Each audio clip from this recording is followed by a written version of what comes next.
So మొదటగా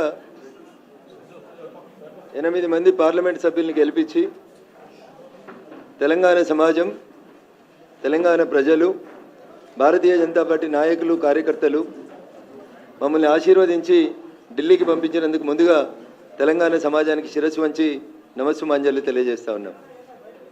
గౌరవనీయులు నరేంద్ర మోడీ గారు మూడోసారి ప్రధానమంత్రిగా ప్రమాణ స్వీకారం చేసిన తర్వాత భాగ్యనగరానికి వచ్చి మీడియా మిత్రులను కలవాలని అనుకున్నాం. కానీ కొంతమంది ఆడలేక మధ్యలో ఓడినట్టు, గెలవడం చేతగాక పొద్దున్నే ఉద్దర మాటలు మాట్లాడేటువంటి కొంతమంది నాయకులు మీడియా మీదకి వచ్చి మెదకులో రఘునందన్ రావు గెలిచిండంటే దానికి ఎవడో ఎల్లిగాడు మల్లిగాడు సపోర్ట్ చేసిండని, చేతగాని ఒక పెద్ద మనిషి పొద్దుగానే ఉపన్యాసం ఇచ్చిండని ఒక మిత్రుడు ఫోన్ చేసి రగన్న యాడున్న అర్జెంటుగా హైదరాబాద్ మీడియా ఆఫీస్కి పోమని చెప్పిండు. ఆ ఉద్దర మాటలు మాట్లాడిన పెద్ద మనిషి ఎవరంటే సొంత జిల్లాలో 1000 ఓట్లు లేనటువంటి ఒక శాసన మండలి సభ్యుని గెలిపించుకోవడం చేతగాని ఓ పెద్ద మనిషి నాకు శుద్ధులు చెప్తా ఉన్నాడు. అదే పెద్ద మనిషి ఢిల్లీకి వెళ్ళి ఇదే హరీష్ రావు అనేటువంటి కలిసి బిజినెస్ క్లాస్లో ట్రావెల్ చేసిర్రు. ఇద్దరు పొట్టోడు పొడుగోడు అనేటువంటి ఇద్దరు దొంగలు కలిసి నా మీద మెదక్లో కుట్ర చేసిర్రు. చేతగాక కాంగ్రెస్ బీఆర్ఎస్ రెండు కలిసి నా మీద ఏదో నౌటంకేశాలు వేస్తాయని చెప్పి నేను చెప్తే మేము ఆ విమానంలో రాలేదని చెప్పలే, మేము కలిసి మాట్లాడుకోలేదని చెప్పలేదు, మేము కలిసి ప్రయాణం చేయలేదని చెప్పలేదు ఇద్దరు దొంగలు. ఆ ఇద్దరు దొంగలలో ఒక దొంగ వచ్చి పొద్దుగాల ఇక్కడ మాట్లాడుతూ ఉన్నాడు. నేను దొంగ అనే పదం చాలా స్పష్టంగా మాట్లాడుతూ ఉన్నా. ఎందుకంటే నన్ను ఏమనంతసేపు నేను ఎవరిని ఏమన్నా. నేను తెలంగాణ పల్లెటూర్లలో ఒక సామెత చెప్తారు, మీ ఇంటికి మా ఇల్లు ఎంత దూరం అయితే మా ఇంటికి మీ ఇల్లు కూడా అంతే దూరం అవుతుందని. మొత్తం ప్రపంచం అంతా చూసేటప్పుడు పట్టపగలు నోట్ల కట్టలతోటి దొరికినటువంటి దొంగ రేవంత్ రెడ్డి అని సమాజం, టీవీలు, పేపర్లు, ఛానళ్ళు 10 ఏళ్ళు ఘోషించినాయి. మరి ఆయన కేసు ఎందుకు ట్రయల్ కాలేదు? ఎందుకు శిక్ష వేయించలేదు? ఎవరితో ములాఖత్ అయ్యిండు రేవంత్ రెడ్డి? హరీష్ రావుతోట, కవితతోట, చంద్రశేఖరరావుతోట ఆయన ములాఖత్.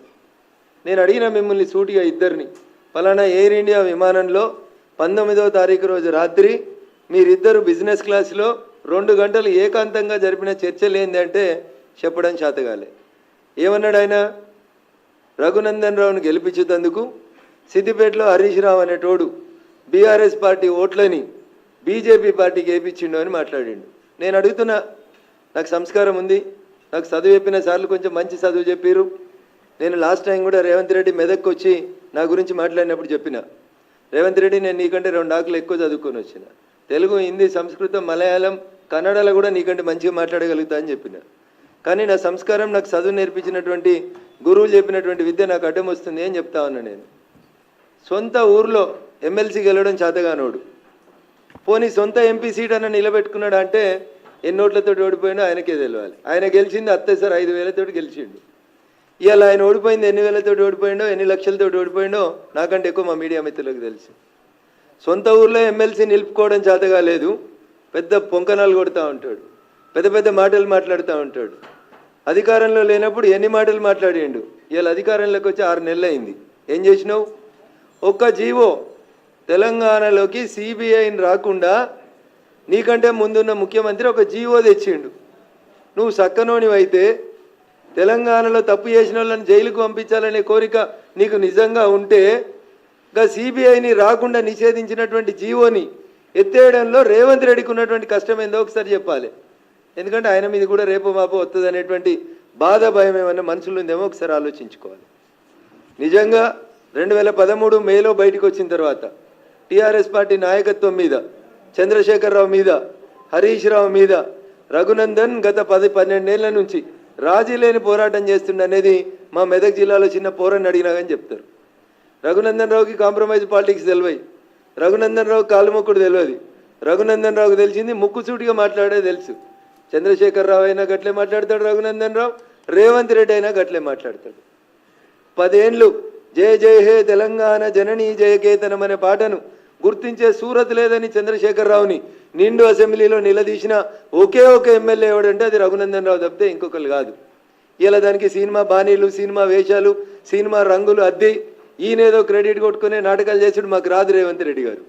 అందుకని నేను ఏమంటున్నా అంటే రేవంత్ రెడ్డి గారిని, హరీష్ రావు గారిని, నేను ఎవరి దయాదాక్షిణ్యాల మీద గెలవలే. మా భారతీయ జనతా పార్టీ బూత్ అధ్యక్షుల దగ్గర నుంచి మొదలుకొంటే మా మెదక్ పార్లమెంటు పరిధిలో ఉన్న ప్రతి కార్యకర్త తన్ మన్ ధన్ పెట్టి రగన్న గెలవాలని కొట్లాడితే ఆ అహంకారపూరితమైనటువంటి కేసీఆర్ కుటుంబానికి, హరీష్ రావు అనేటువంటి దుర్మార్గమైనటువంటి క్రియలకి మా మెదక్ పార్లమెంటు ప్రజలు ఇచ్చినటువంటి తీర్పు నా మెదక్ గెలుపు. నేను వాడేవాడో వీడేవాడో వేస్తే గెలవలేదు. నేను ఎవరి దయాదాక్షిణ్యాల మీద ఈ కుర్చీలోకి రాలేదు. అందుకని నా గురించి మాట్లాడే కంటే ముందు నోరు ఒళ్ళు రెండు దగ్గర పెట్టుకోవాలని ఈ రాష్ట్ర ముఖ్యమంత్రి గారిని ఈ సందర్భంగా నేను హెచ్చరించడానికే ఇంత తొందరగా మీడియా ముందుకు రావాల్సి వచ్చింది. ఇంకో మాట కూడా చెప్పదలుచుకున్నా, నేను మాట్లాడగలుగుతా.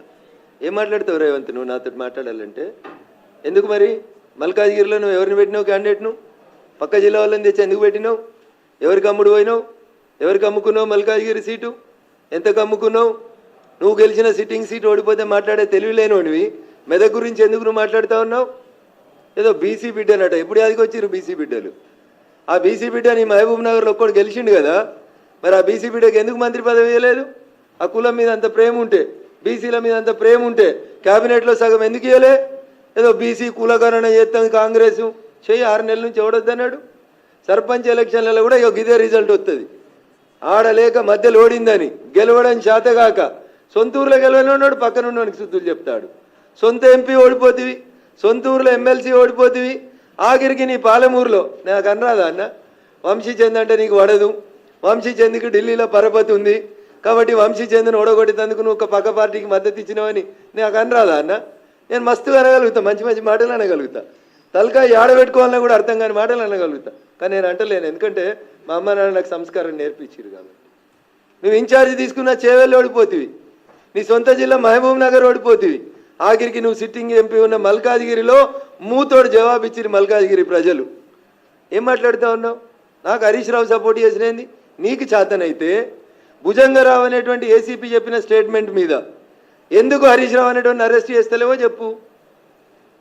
ఓటుకు నోటు కేసులో నిన్ను పట్టపగలు బొక్కలు ఇరిచి గుంజుకపోయారు కదా, మరి ఇలా భుజంగరావు చెప్పిన స్టేట్మెంట్ మీద హరీష్ రావుని కాపాడుతుంది ఎవరో చెప్పాలి రేవంత్ రెడ్డి. ఎందుకు అరెస్ట్ చేస్తలేవు హరీష్ రావుని? కాళేశ్వరంలో కుంభకోణం అయింది, ఎవరు? నీళ్ళ మంత్రి హరీష్ రావు కాదా? ఎవరు హరీష్ రావు తోటి ములాఖత్ అయింది? నువ్వా నేనా? ఫ్లైట్లో కలిసి బిజినెస్ క్లాస్లో ముచ్చట్లు పెట్టుకుంటామైంది నువ్వు హరీష్ రావా నేను హరీష్ రావా? కులం ఒకటి ఉందని నోటుకొచ్చినట్టు మాట్లాడతావా? వెంకటరామరెడ్డి నీ నెంబర్ 2 నీ కుర్చీ ఎత్తుకపోతా అని చూస్తున్నా పొంగిలేటి శ్రీనివాసరెడ్డికి సటకుడు కాదా? సటకుడో వియ్యంకుడో కాదా? నీకేమన్నా చేతనైతే ముందు నీ అడ్మినిస్ట్రేషన్ చూసుకో. రఘునందన్ రావు అనేటోడు ఎన్నికలు జరుగుతున్నటువంటి టైంలో 150 సార్లు సిద్దిపేట సిపికి ఫోన్ చేసిండు, మెదక్ ఎస్పీకి ఫోన్ చేసిండు, సంగారెడ్డి ఎస్పీకి ఫోన్ చేసిండు. బీఆర్ఎస్ పార్టీ అభ్యర్థి వెంకటరామరెడ్డి అనేటోడు ఓటుకు 1000 రూపాయలు వంచుతుండు పట్టుకొని రని 150 ఫోన్ కాల్ చేసిన, నీ డీజీపీకి చెప్పిన, మీ ఇంటెలిజెన్స్ ఐజీకి చెప్పిన. మేం పోయి కార్లు పట్టుకొని కొడతామంటే పోలీసు వాళ్ళు వచ్చిర్రు. ఓటుకు 1000 రూపాయలు వంచి ఆపడం చేత కానీ నువ్వు, నీకు అడ్మినిస్ట్రేషన్ తెలుసు, నీకు పోలీసోడు కంట్రోల్ ఉన్నాడు, నీకు ఏమొస్తుందని రేవంత్ రెడ్డి ఏం తెలుసు? నీకు ఏం తెలుసు అంటున్నా? వెంకటరామరెడ్డి పైసలు వంచుతుంటే ఎందుకు నీ తెలంగాణ పోలీసు వాళ్ళు ఆపలేకపోయినరో చెప్పు. నేను 20 ఎఫ్ఐఆర్లు చేపించిన, పోయి చేగుంటల ఫామ్ హౌస్లో 8 కోట్లు ఉన్నాయంటే నీ పోలీసు వాళ్ళు రాకపోతే మేము పోయి దాడి చేస్తామంటే అప్పుడు వచ్చింది నీ పోలీస్. గదానికి సమాధానం చెప్పు. గివి చెప్పడం చేత కాదు. ఒక్క పోలీసోడైనా నీ మాట వింటుండా? ఒక్క పోలీసోడు ఒకవేళ వింటే వెంకటరామరెడ్డి పైసలు వంచుతుంటే నువ్వు బీసీ బిడ్డ అయినటువంటి నీలమ్మదికి మా మెదక్ జిల్లాలో అన్యాయం ఎందుకు చేసినావు? టీఆర్ఎస్ వాడు బీఆర్ఎస్ వాడు 1000 రూపాయలు ఓటుకు వంచుతుంటే నీ సొంత పార్టీని గెలిపించుకోక వెంకటరామరెడ్డికి ఎందుకు సద్దులు మోసిండు నీ శ్రీనివాసరెడ్డి? పైసలు ఎట్లొచ్చినాయి మా మెదక్ జిల్లాకి? దగ్గర 200 కోట్లు ఖర్చు పెట్టారు మెదక్ పార్లమెంట్ మీద బీఆర్ఎస్ పార్టీ. 6 ఎమ్మెల్యేలు నిలుసోని పైసలు వంచిరు ఓటుకు 1000 రూపాయలు. ఏది నీ police? Where is mister DGP? ఏరి మా పోలీస్ కమిషనర్లు తీసుకో నా టెలిఫోన్ కాల్ హిస్టరీ. ఒక్కొక్క ఎస్ఐకి ఎన్నిసార్లు చేసిన, ఒక్కొక్క సిఐకి ఎన్నిసార్లు చేసిన, ఒక్కొక్క సిపిని ఎన్నిసార్లు కాల్ చేసిన అడుగు. పిలువు, మీటింగ్ పెట్టి రేపు ప్రగతి భవన్లో వస్తా, సెక్రటరియట్కి పిలువు, సమీక్ష పెట్టి వస్తా. నా టెలిఫోన్ అఫీషియల్ నెంబర్ నుంచి నేను పోలీసు వాళ్ళని బతిలాడినా, బెదిరించిన, సార్ పైసలు వంచుతూరు వచ్చి పట్టుకోమని చెప్పి. గది చేతగాలేదు నీకు, కానీ నువ్వు వచ్చి కథలు చెప్తా ఉన్నావు. రేపు వాళ్ళ ప్రియమిత్రుడు హరీష్ రావు గారిని సిద్దిపేటలో కూడా ఓడగొట్టేది భారతీయ జనతా పార్టీ కాబట్టి ఇప్పటి నుంచే ఏదో ఒక రకంగా హరీష్ని కాపాడుతందుకు శుద్ధులేస్తా ఉన్నాడు. లేకపోతే ఎందుకు పట్టుకుంటలేవు? కేసీఆర్ని ఎందుకు పట్టుకుంటలేవు?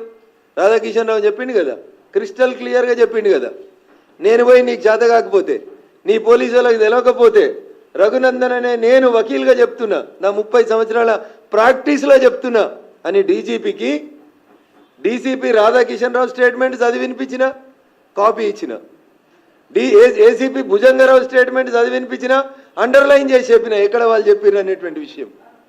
అదే రకంగా సిఐ సాయి కిరణ్ ఏం చెప్పిండో చెప్పిన, వెంకట్రామరెడ్డికి వ్యతిరేకంగా ఇన్ని సాక్ష్యాధారాలను తీసుకొచ్చి నేను ఎన్నికలకు 10 రోజుల ముందు మీ డీజీ గారికి ఇస్తే ఎందుకు అరెస్ట్ చేయలే వెంకట్రామరెడ్డిని? అచ్చా, పొంగులేటి శ్రీనివాసరెడ్డికి వియ్యంకుడని అరెస్ట్ చేయలేదా? లేకపోతే గెలిచినాక వెంకట్రామరెడ్డి గారు, హరీష్ గారు, మిగతా మా మెదక్ జిల్లాలో ఉన్న బీఆర్ఎస్ ఎమ్మెల్యేలు అందరూ కలిసి మీ పార్టీలకు వస్తారని చెప్పి ఏమన్నా ఫ్లైట్లో ఒప్పందం చేసుకురా రేవంత్ రెడ్డి గారు? నాకైతే గంతే అనిపిస్తుంది. అందుకనే మీరు ఆ రకంగా పనిచేసిరేమో అని నేను అనుకుంటా ఉన్నా. అందుకని రేవంత్ రెడ్డి గారు మెదక్ పార్లమెంట్ గురించి కానీ రఘునందన్ గురించి కానీ మాట్లాడేటప్పుడు ఒక్క అక్షరం, ఒక ఏళ్ళు నాదికి చూపిస్తే మిస్టర్ రేవంత్ రెడ్డి 4 ఏళ్ళు నేను చూపెడతాయి. రఘునందన్ రావు జై తెలంగాణ అన్నోడు, రఘునందన్ రావు రోడ్లు ఎక్కినోడు, రఘునందన్ రావు పోలీసులతోటి కలబడ్డోడు, కుస్తీ పట్టినోడు, ఆఖరికి ప్రతి చౌరస్తాలో ఈట్కా జవాబ్ పత్తర్ సే దేంగే అని చెప్పి వచ్చినాడు రఘునందన్. కాబట్టి నీలాంటి వాళ్ళకి ఎవడు భయపడ్డాడు కాదు. రఘునందన్ గురించి మాట్లాడాలంటే బాగా దగ్గర పెట్టుకో, ఒళ్ళు దగ్గర పెట్టుకొని మాట్లాడుకో. నేను చెప్పిన దాంట్లో ఏమైనా తప్పు ఉందని నువ్వు చెప్తే నేను నిరూపించేందుకు సిద్ధంగా ఉన్నా. అరే 1200 ఓట్లలో పొంకనాలు కొట్టినావు, ఇంకా ఎమ్మెల్సీ మేనేజ్ చేసుకోవడం చేతగాలే. మాది నైతిక విజయం అంటాడు నీ మంత్రి ఒక ఆయన వచ్చి. ఓడిపోయినానికి నైతిక విజయం ఏముంటుంది? రాజకీయాల్లో జో జీతా ఓయి సికందర్, ఓడిపోయినోడు శుద్ధులు చెప్పుడేంది? ఏం చెప్తా ఉన్నారు మీరు ముచ్చట్లు? అందుకని మీరు ఒకసారి దయచేసి ఆలోచించుండ్రి, అర్థం చేసుకోండి ప్రజలారా. రేవంత్ రెడ్డి అనేట ఆయన నాకు చెప్పరాదా? మరి మహబూబాబాద్లో ఎట్లా గెలిచిరు మీరు? బీఆర్ఎస్ ఎంపీ లేదా మహబూబాబాద్లో? సిట్టింగ్ ఎంపీ ఎవరు? మహబూబాబాద్లో బీఆర్ఎస్ సిట్టింగ్ ఎంపీని ఓడగొట్టుకొని, మీ మాలోతు కవిత గారిని ఓడగొట్టుకొని కేసీఆర్ గారు, హరీష్ రావు గారు మీకు ఓట్లు వేయించిరా? బలరాం నాయక్ గారిని గెలిపించిరా? ఖమ్మంలో మీ పొంగులేటి శ్రీనివాసరెడ్డి వియ్యంకుని గెలిపించేందుకు ఈ పని చేసిరా? ఎవరిని నామా నాగేశ్వరరావుని బలి చేసి బీఆర్ఎస్ వాళ్ళంతా కాంగ్రెస్ కోట్లు వేసిరా? నేను మాట్లాడగలుగుతాను కదా, చాలా ఉన్నాయి కదా సాక్ష్యాలు, ఆధారాలు. 8 చోట్ల నువ్వు గెలిచినావు కదా, ఆ 8 చోట్లలో బీఆర్ఎస్ ఓట్ షిఫ్ట్ నీకు అయిందా? అదేనా హరీష్ రావుకి నీకు మధ్యలో ఉన్నటువంటి అగ్రిమెంటు? చంద్రశేఖరరావు అనేటువంటి బొందబెట్టి బీఆర్ఎస్ పార్టీని హస్తగతం చేసుకున్నందుకు, బీఆర్ఎస్కి 0 సీట్లు వచ్చేందుకు ప్రయత్నం చేస్తా అని అల్లుంతోటి నువ్వేమైనా అగ్రిమెంట్ చేసుకున్నావా రేవంత్ రెడ్డి? అందుకని రఘునందన్ గురించి మాట్లాడే కంటే ముందు, రఘునందన్ నోట్లో నోరు పెట్టే కంటే ముందు ఒళ్ళు దగ్గర పెట్టుకోమని చెప్పి అది ఎవరికైనా ఈ సందర్భంగా నేను చాలా స్పష్టంగా తెలియజేయదలుచుకున్నా. నేను చాలా స్ట్రైట్ ఫార్వర్డ్గా ఉంటా, ఉన్నది ఉన్నట్టే మాట్లాడతా, నిజాలే మాట్లాడతా. హరీష్ రావు అనేటోడు నాకు ఒక్క ఓటు వేపిస్తే, హరీష్ రావు అనేటోడు నాకు ఒక్క ఓటు వేపిస్తే నువ్వే కదా ప్రభుత్వంలో ఉన్నావు, నువ్వే కదా ప్రభుత్వంలో ఉన్నావు రేవంత్ రెడ్డి. పిలువు, ఏ గుడికి పిలుస్తావా, ఏ బడికి పిలుస్తావా? భాగ్యలక్ష్మి అమ్మవారి కడికి వచ్చి ఏడిచినావు కదా కళ్ళకి వెళ్ళి నీరు రంగా, మా రాజేంద్రన మీద ఏదో సొల్లు ముచ్చట్లు చెప్పి. మళ్ళీ పోదాం హరీష్ని కూడా తోలుకొనిరా, నీ దోస్తే కదా. నేను కూడా వస్తా, నేను ప్రమాణం చేస్తా. బీఆర్ఎస్ తోటి గీత గీసి నిలబడి కొట్లాడినా అని చెప్పి నేను ప్రమాణం చేస్తా. పొంగులేటి శ్రీనివాసరెడ్డి చెప్తేనే వెంకట్రామరెడ్డి పైసలు వంచినమని మా మెదక్ పోలీసు వాళ్ళు చెప్తారా చెప్పారా? నువ్వు వచ్చి భాగ్యలక్ష్మి టెంపుల్ కాడికి వచ్చి ప్రమాణం చేయి, నీకు నిజాయితీ ఉంటే. నాకు తెలిసి నీకు అది ఉందని నేను అనుకోను, కానీ నేను మాట్లాడితే కొంచెం బాగుండదు కాబట్టి కొద్దిగా సంస్కారవంతంగా మాట్లాడాలని మా పార్టీ, మా అమ్మా నాన్న, మా టీచర్లు చెప్పారు కాబట్టి గౌరవ ముఖ్యమంత్రి గారికి చాలా మర్యాదగా నా గురించి కానీ మా పార్టీ గురించి కానీ మాట్లాడేటప్పుడు కొంచెం బాగా ఒళ్ళు దగ్గర పెట్టుకొని మంచిగా మాట్లాడమని, భవిష్యత్తు మంచిగా ఉంటుందని చెప్తా ఉన్నాం. కాదు కూడదని ఎట్లా పడితే అట్లా మాట్లాడితే జరగాల్సిందేందో తప్పకుండా జరుగుతుంది. ఇంకా చాలా చెప్పొచ్చు. గాలి అనిల్ కుమార్ని తీసుకుపోయాడేనో జైరాబాద్లో పోటీ చేయించారు. ఎందుకు? సురేష్ షెట్కర్ని గెలిపించేందుకు బీఆర్ఎస్ పార్టీ అమ్ముడు పోయిందా జైరాబాద్లో? మా బీబీ పాటిల్ గారిని తట్టుకోవడం చేతగాక గాలి అనిల్కు డిపాజిట్ రాలే. 10 ఏళ్ళు బీఆర్ఎస్ ఎంపీ జైరాబాద్లో ఉంటే ఆ బీఆర్ఎస్ పార్టీకి ఇలా డిపాజిట్ రాలే. సురేష్ షెట్కర్ తోటి రేవంత్ రెడ్డి, హరీష్ రావు ములాఖత్ అయి బీబీ పాటిల్ గారిని ఓడగొట్టేందుకు ఆడ పక్క నియోజకవర్గం గాలి అనిల్ని పెట్టిరని చెప్పి నాకు చెప్పడానికి రాదా? అంతెందుకు, నీలం మధుని బల్లిక బక్రా అని చేసింది హరీష్ రావు కాదా? నీలమ్మధు ఎవరి శిష్యుడు మెదక్ జిల్లాలో? హరీష్ రావు శిష్యుడు కాదా? రోజు హరీష్ రావు వెనకాల తిరిగినోడు కాదా? నీలమ్మధును బలి చేసింది రేవంత్ రెడ్డి, హరీష్లు ఇద్దరు బదులుకొని పాపం ఆయన పైసలన్నీ ఖరాబు చేయించి ఆయనంతా ఇబ్బంది పెట్టింది ఎవరు? అందుకని ఒకసారి ఆలోచించాలి. నిజంగా నీకు చిత్తశుద్ధి ఉంటే ఎన్నికలు అయిపోయినాయి కదా, జూన్ 30వ తారీఖు దాకా నీకు ఇంకా 25 రోజులు టైం ఇస్తున్నా ముఖ్యమంత్రి గారు. ఈ 25 రోజులల్లో నాకు తెలిసి నువ్వు తెలంగాణ ఉద్యమం చేయలేదు, నీకు ఆ పౌరుషం లేదు, ఆ రోషన్ లేదు, ఆ పదాలకు అర్థం కూడా తెలుసని నేను అనుకుంటలేను. ఒకవేళ ఉంటే ఎందుకంటే జయ జయ హే తెలంగాణ జననీ జయ కేతనం అనే పాటని నేను తెలంగాణ అధికారిక గీతంగా ప్రకటించిన అని చెప్పిన తెలంగాణ రోషం పౌరుషం నీలో ఉంటే డీసీపీ రాధాకిషన్ రావు ఇచ్చిన స్టేట్మెంట్ మీద ఈ 25 రోజులలో చంద్రశేఖరరావుని అరెస్ట్ చేసి నీ తెలంగాణ పౌరుషాన్ని చూపించు. ఏసీపీ భుజంగరావు ఇచ్చిన స్టేట్మెంట్ మీద హరీష్ రావు అనేట ఆయన తీసుకొచ్చి బొక్కలేసి నీకు చాదనైతుంది, నీ లోపల తెలంగాణ రక్తం ఉందని చెప్పు. లేకపోతే ఏముందో తెలంగాణ సమాజం నిర్ణయించుకుంటాం. Thank you.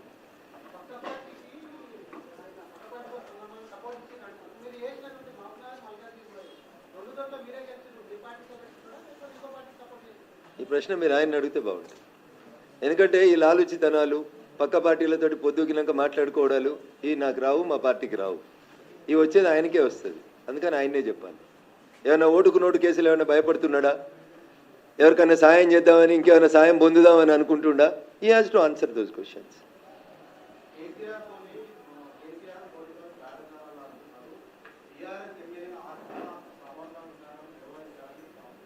ఇప్పుడు బీఆర్ఎస్ అనే పార్టీకి ఎంపీలు 0, బీఆర్ఎస్ అనే పార్టీకి లోక్సభలో ప్రాతినిధ్యం లేదు. అధికారంలో ఉన్నప్పుడు 14 గెలిచినప్పుడు మేము పొత్తు పెట్టుకోలే ఆయనతోటి మేము సలహాలు తీసుకోలే, సంప్రదింపులు తీసుకోలే. 9 గెలిచినప్పుడు ఆయన అవసరం ఉందని మేము అనుకోలేదు. 14 గెలిచిన రోజు మాట్లాడిన వాళ్ళు, 9 గెలిచిన రోజు మాట్లాడిన వాళ్ళు, తోలుగుడ్డు పెట్టి 0 వచ్చిన రోజు గీయాలి ఎందుకు మాట్లాడతామన్నా కేసీఆర్ తోటి? చచ్చిపోయిన పాము అని రేవంత్ రెడ్డి చెప్పిండు కదా, అక్కడ చచ్చిపోయిన పాముతో ఎవడైనా మాట్లాడతాడా అన్న? పోయి భారతీయ జనతా పార్టీ లాంటి పార్టీలు చచ్చిపోయిన పాములతో మాట్లాడతాయా అన్న? మా దగ్గరనే చాలా మంది ఉన్నారు కదా, వజ్రాలు డైమండ్స్ చాలా ఉన్నాయి కదా మా దగ్గర. ఎటైనా కోయగలిగే శక్తి ఉన్న అనేక మంది నాయకులు కార్యకర్తల బలం ఉన్నటువంటి పార్టీ భారతీయ జనతా పార్టీ.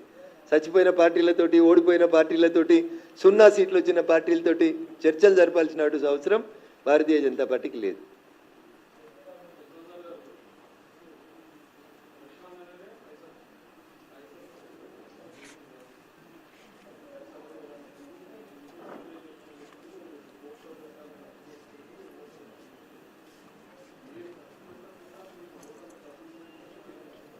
నేను భాగ్యలక్ష్మి గుడికి ఇట్లే తడిబట్టలు 2 బకెట్ల నీళ్ళు తీసుకురానా, నెత్తి మీదకి వెళ్ళి పోసుకొని ఇట్లే గుడికి వస్తా. మీ లోపల ఎవరికైనా నిజాయితీ ఉందంటే, రఘునందన్ రావు నికార్స్ అయినోడుగా అవునా కాదా తెలుసుకుందాం అనుకుంటే ఇప్పుడు పోదాం భాగ్యలక్ష్మి గుడికి. నల్లా ఏడుందో చూసి ఇప్పనా ఇట్లే తడిగుడ్డలతోటి ₹1 ఎవడికి వంచకుండా, ఒక్క ఓటర్కి ₹1 ఇవ్వకుండా రఘునందన్ మెదక్ ఎంపీ గెలిచి వచ్చినా ఇప్పుడు ప్రమాణం చేస్తా. ఈడికెళ్ళి వచ్చేస్తా. రేపు పొద్దుగాల ఇంటికి పోయి మా ఆవిడనో పంతులను అడిగి రాను. ఇప్పుడు వస్తా, ఇట్లా వస్తా. ఇక్కడ బాత్రూమ్ ఉంటుందన్న 2 బకెట్ల నీళ్ళు తీసుకొని రా, తడిగుడ్డలతో వచ్చి ప్రమాణం చేస్తా.